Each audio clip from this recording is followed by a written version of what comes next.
A battle has broken out within New Zealand First over who will be the deputy to leader Winston Peters. Imagine they're fighting for this job. Currently, number 2, Tracey Martin, has been challenged by Ron Mark. With me now is political editor Patrick Gower. Paddy, great to have you along. I mean, Tracey Martin, who even is she? Obviously, Ron Mark should be the deputy. Well, look, it's actually Winston first, Winston second, Winston third, Winston fourth, and somewhere way back by the person that makes the cups of tea and puts out the rubbish is the deputy leader in New Zealand First. Tracey Martin's relatively unknown, but Ron Mark, actually, I disagree with you. I don't rate him that great either. I think he rates himself.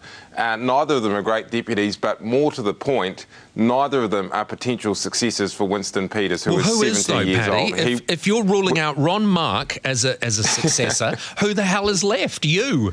There is no one there to succeed Winston Peters, who at 70 years old is in the form of his life, having won Northland. Colin Craig's out of the way. That's an extra 1 or 2% top up for Winston Peters. He's on fire. He's probably heading for government next time around if he's still there. But if Winston Peters got hit by a bus using his gold card, it doesn't matter who the deputy is. There is no successor to that. And that is why this fight for the number 2 job looks a little bit pathetic and just reflects that it really is Winston first, second, third, fourth and last in that party. That is one of your funniest analogies. I can just imagine Winston Peters standing there fumbling in his pocket for his gold card and a bus knocks him over. All right, so what you're telling me is that Winston Peters has no interest in a succession plan. Yeah, and that's funny, isn't it? Because he has been front and centre of the whole thing. But I think in the back of his mind somewhere he would like a succession plan. It's just not them. Winston Peters, actually, to my understanding, defended Tracey Martin yesterday. Her mother, Anne Martin, is essentially his right-hand woman and the president of the party, stood by him. He's very tight with her. I don't think he really rates Ron Mark as highly as Ron Mark rates himself. Winston Peters would like a successor. In the dream scenario, Paul, it would be Shane Jones. Shane Jones would come out of that Pacific ambassador job really good and mates. take over from Winston Peters. Yeah, and that would be the kind of thing that could work. It seems far-fetched, but in politics, if anything like that could happen, Winston Peters could probably somehow pull it off out in the future. And you know, I'm going to throw Winston Peters a bone now. The one thing I know about Winston is he is actually an honourable human being, and he would support Martin because when he was as close to the political wilderness as he has ever been, it was, as you say, Martin's mum, they were there. Was Ron Mark with him? No, he was encarted and fumbling around as a mayor.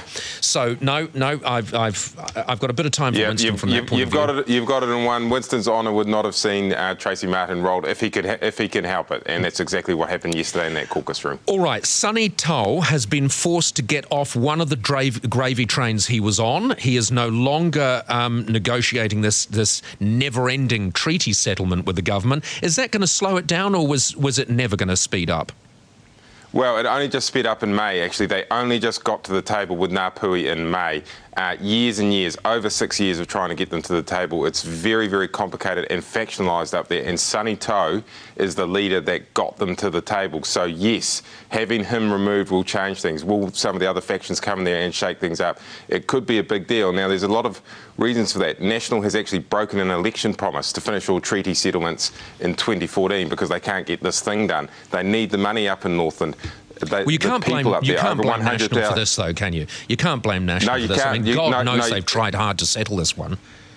That's right, and now they've had another delay, another little problem, or another big problem in terms of losing the big chief. And that feat of Kiruru came at a big cost, not just for Sonny Toh, but for all those people that want that deal done. Yeah. We know, did he actually eat them? We know that he smuggled them. Did he ever get to the point of being able to eat the damn things? Smuggled them, and we know he smuggled them, and we know from sources close to him that he likes to eat them, and he likes to eat them raw, boiled and a bit bloody. Yeah, they could still be in a fridge somewhere, Paddy. We mustn't jump to conclusions. We don't know where they are. We don't know where they are, and we don't know whether someone will get to eat them.